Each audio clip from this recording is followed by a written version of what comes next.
contra lo que es nuestro planeta Tierra, rompe parte de lo que es el manto de la corteza terrestre y eso genera la formación de lo que es la luna como tal, ¿no? Bien, eso es más o menos así como a nivel general.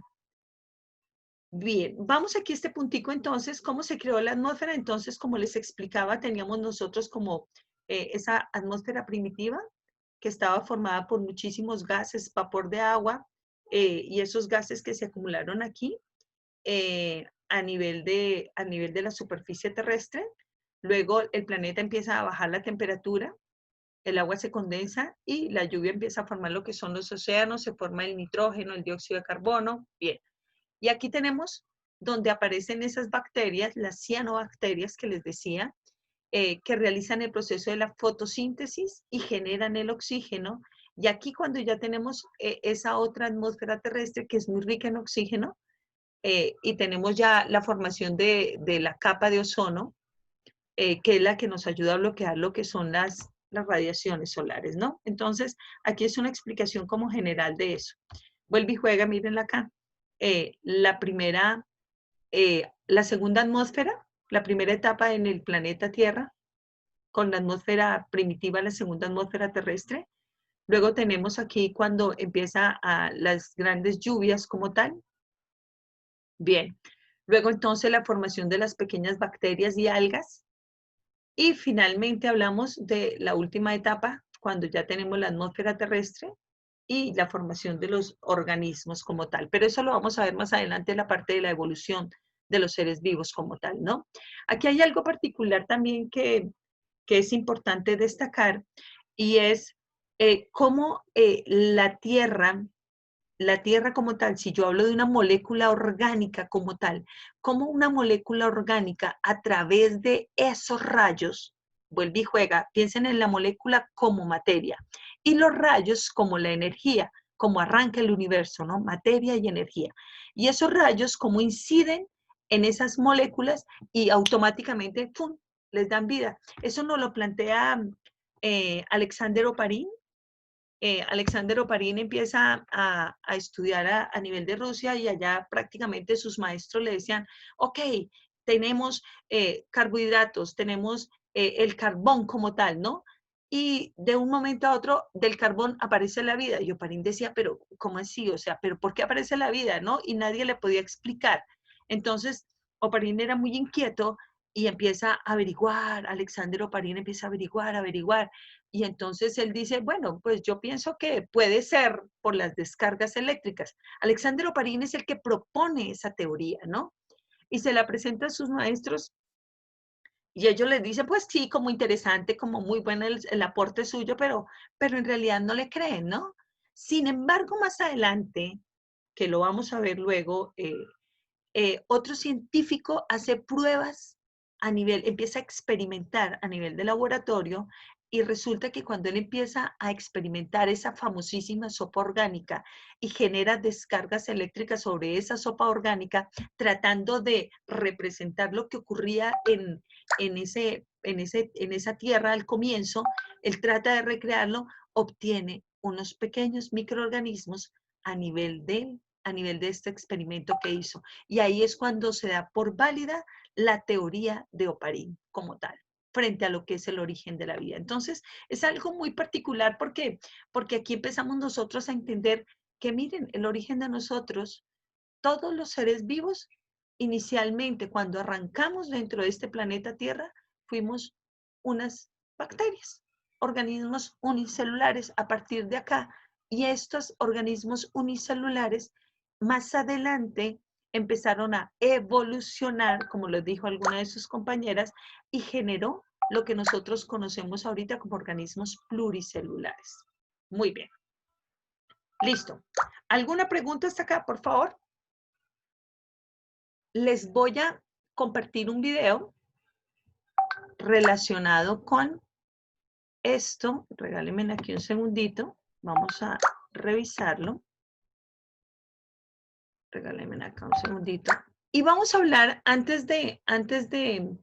vamos a hablar primero antes de hablar de las otras teorías en torno al origen del universo como tal, vamos a hablar aquí del origen de la Tierra, del sistema solar y de la vida como tal, ¿listo? Bien, ven, espérenme un segundito. Ok, bien, voy aquí a prender. Bien, listo. Me van a informar ahorita a ver si están viendo mi pantalla. Bien. Ok, ¿observan mi pantalla, por favor? Sí, señora. Sí, señora. Perfecto. Bien, vamos a ver entonces este video relacionado con ese tema.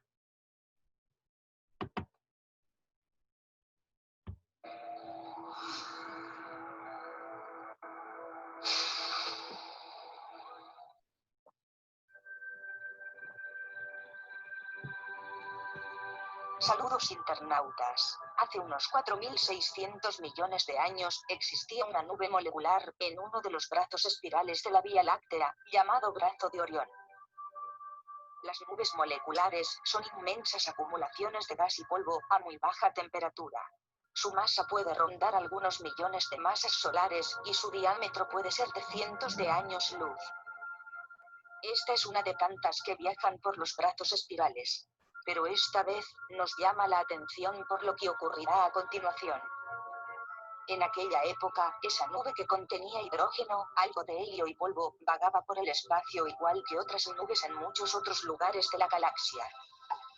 Todo lo que somos ahora, estaba esparcido en esa nube de hidrógeno. Éramos moléculas de polvo y gas viajando por el espacio. Pero algo pasó. Una estrella cercana de gran masa murió, convirtiéndose en supernova, y envió una onda de choque hasta la nebulosa protosolar, incrementando su momento angular. Entonces una parte de la nube empezó a contraerse, y la gravedad continuó el proceso. La contracción de la nube fue acumulando materia en su centro a modo de grumos. Estos se agruparon formando grumos más grandes. La porción de la nube se fragmentó en varios grumos estelares. En uno de ellos se formaría el Sol. Los otros se sospecha que evolucionaron algo más lejos. Lo que hoy son el sistema Alpha Centauri.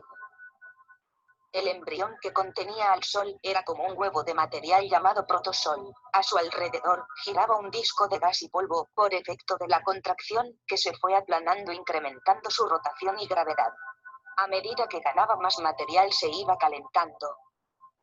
Alcanzado el punto crítico de presión y temperatura en su centro por acumulación de masa, el protosol empezó a fusionar átomos de hidrógeno y generar núcleos de helio dando lugar a gran cantidad de energía. El Sol alcanzó su forma actual. La mayor parte del material que no fue absorbido por la estrella se fue acoplando en fragmentos cada vez mayores, los planetesimales, el germen de los planetas. El viento solar arrastró las sustancias más livianas lejos del joven Sol, donde gracias a las bajas temperaturas, los planetesimales adquirieron mayor masa y atrajeron grandes cantidades de gas. Así se fueron formando los gigantes gaseosos. Si Júpiter hubiera tenido algo más de masa, hubieran empezado las reacciones de fusión nuclear en su núcleo, y hubiera formado una estrella. Pero no había suficiente material para que eso pudiera ocurrir. Los materiales más pesados acabaron más cerca de la estrella, y fueron formando planetesimales de roca. La colisión y la fusión de materiales fueron formando los planetas.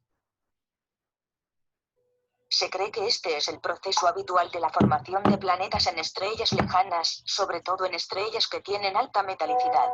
Es decir, poseen elementos más pesados que el hidrógeno y el helio, lo que es un claro indicio de que tenga planetas girando a su alrededor. El sistema solar era un disco protoplanetario segmentado en anillos de polvo y rocas. En uno de ellos se formó Mercurio, en otro Venus y los demás planetas. En otro de esos anillos, no hubo suficiente material para crear un planeta y se quedó configurado en el llamado cinturón de asteroides.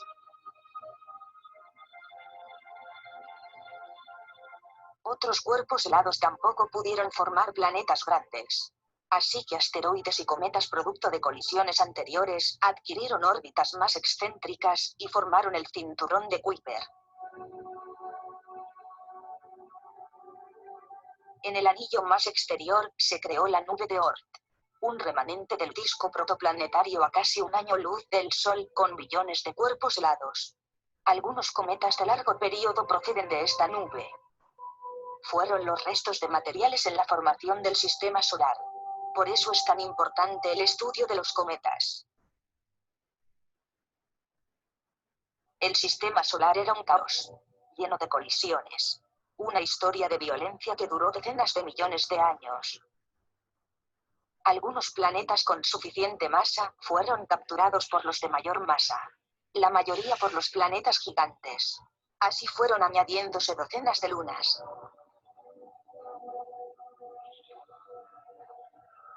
En uno de esos anillos, había uno situado aproximadamente a 150 millones de kilómetros del centro del Sol y fue acumulando material durante millones de años. Hasta que fue lo suficientemente grande como para atraer material gracias a su campo de gravedad. Conforme se hacía más grande, aumentaba su gravedad y atraía más material. Esta fuerza gravitacional ocasionó que numerosos objetos espaciales chocaran contra la superficie terrestre y se desintegraran en varios elementos radiactivos. Esto propició la generación de un calor importante para fundir diversos materiales y conformar la estructura interna de la naciente Tierra. El núcleo rocoso de la Tierra se formó primero, con elementos pesados chocando y uniéndose entre sí. El campo magnético del planeta se fue creando en un núcleo caliente de hierro, lleno de material fundido. El material más denso se hundió en el centro, mientras que el material más ligero creó la corteza. Hace 4.570 millones de años, el planeta había adquirido suficiente material para formar un tamaño muy parecido al de hoy en día. La Tierra había nacido.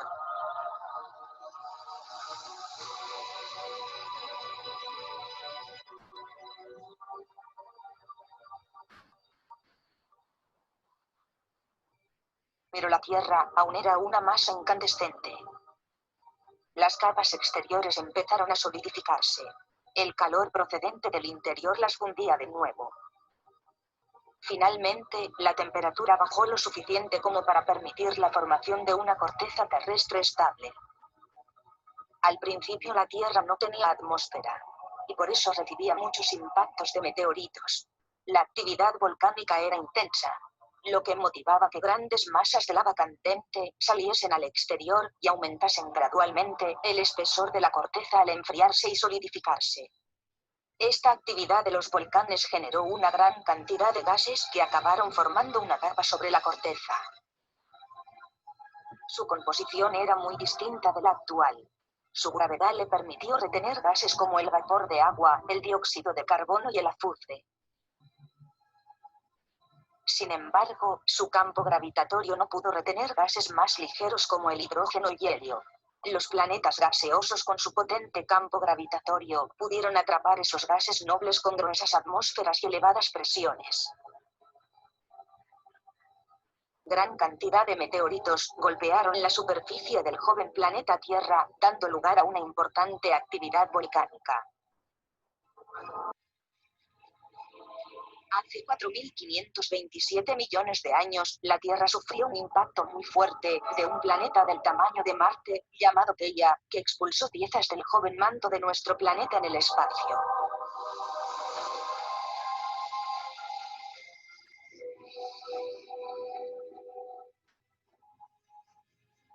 La gravedad hizo que muchas de estas piezas se juntasen y formaran la Luna, que tomó órbita alrededor de la Tierra.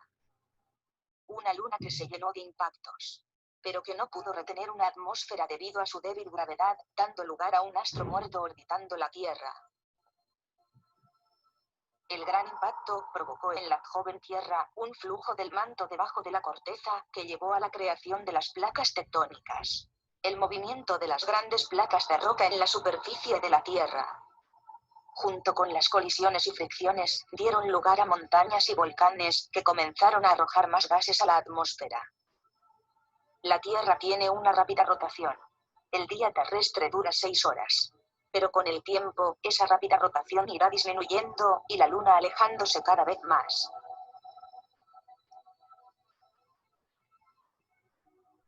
Aunque al día de hoy, la población de cometas y asteroides que pasan cerca de la Tierra es escasa, eran más abundantes cuando los planetas y el Sol eran jóvenes. Las colisiones de estos cuerpos helados depositaron gran parte del agua de la Tierra en su superficie y otros planetas.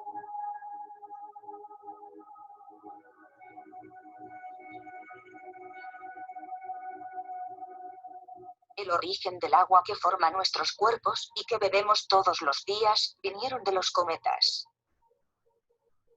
Marte comenzó igual que la Tierra, un planeta caliente al principio y luego se llenó de agua. Pero debido a su posición más alejada del Sol y su pequeño tamaño, provocó que se fuera enfriando sin control, perdiendo su campo magnético y por consiguiente gran parte de la atmósfera. En el planeta Venus se formó con bastante material, casi del mismo tamaño que la Tierra, suficiente para tener una atmósfera densa. Podría haber sido el planeta gemelo de la Tierra, pero al estar en la zona caliente del Sol se creó un efecto invernadero descontrolado. La creación de Mercurio es que acabó siendo demasiado pequeño y estar demasiado cerca del Sol. El viento solar barrió toda la atmósfera que pudiera tener y acabó con la superficie más salpicada de cráteres de todo el sistema solar. Con el potente campo gravitatorio del Sol atrayendo asteroides y Mercurio en el punto de mira, no resultó difícil dar en el blanco. La Tierra, debido a que el planeta está en la zona especial, Ricitos de Oro, es esa región donde el agua líquida no se congela ni se evapora, y puede permanecer como un líquido. Por ese motivo, el agua permaneció en la superficie. Los cometas no dejaron de bombardear la Tierra durante millones de años. El agua empezó a aparecer en la corteza.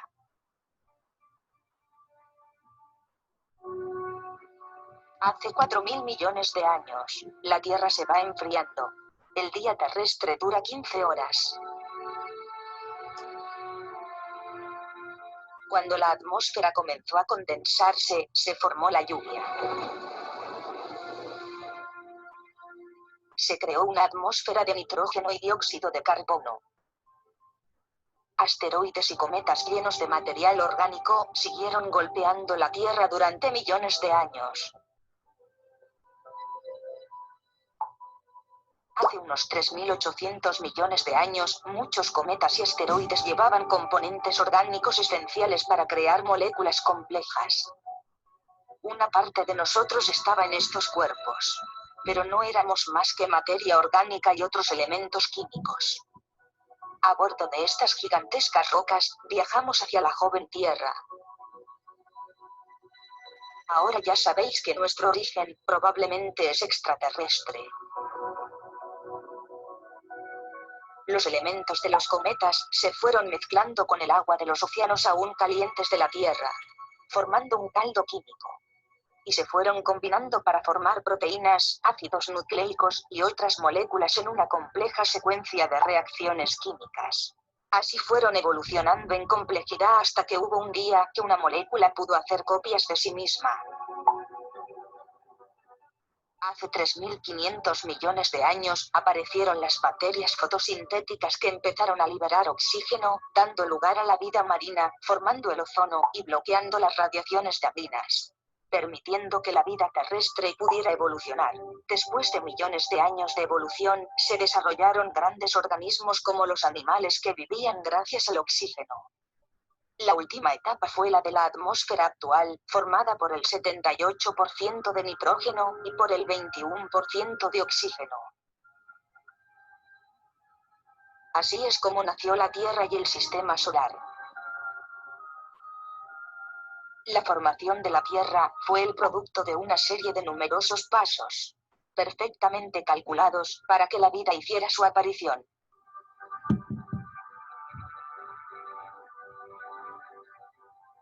Somos especiales en el sistema solar. Lo que ha ocurrido aquí puede haberse dado en otras partes de la galaxia y del universo. La galaxia es tan grande que seguramente se han creado muchos planetas como la Tierra y tipos de vida.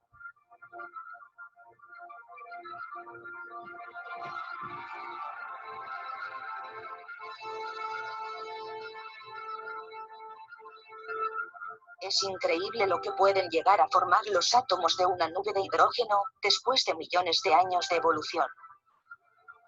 Cada nube molecular de la galaxia, cada estrella, pueden contener los materiales de los que están hechos los planetas y la vida. Estudiar el universo es una forma de conocernos a nosotros mismos y nuestros orígenes. Todos nosotros estamos hechos del polvo de las estrellas. Si te gustó este vídeo, dale un like y no olvides suscribirte. Bueno, perfecto. Esa parte final es bien interesante porque es muy real, ¿no? Decir que nosotros somos parte del universo, que todo lo que es nuestro cuerpo y lo que somos nosotros tiene como esencia átomos que son de ahí, del universo, que se originaron ahí. Entonces, somos una parte del universo como tal. Por esa razón es que es fundamental lo que les decía al comienzo, entender desde el punto de vista de lo que vemos, entender la biología, no desde el punto de vista de lo que vemos, sino de aquello que nosotros no podemos ver, de aquello que es invisible a nosotros, ¿no? Bien, bueno, esta es la primera parte que nos hace una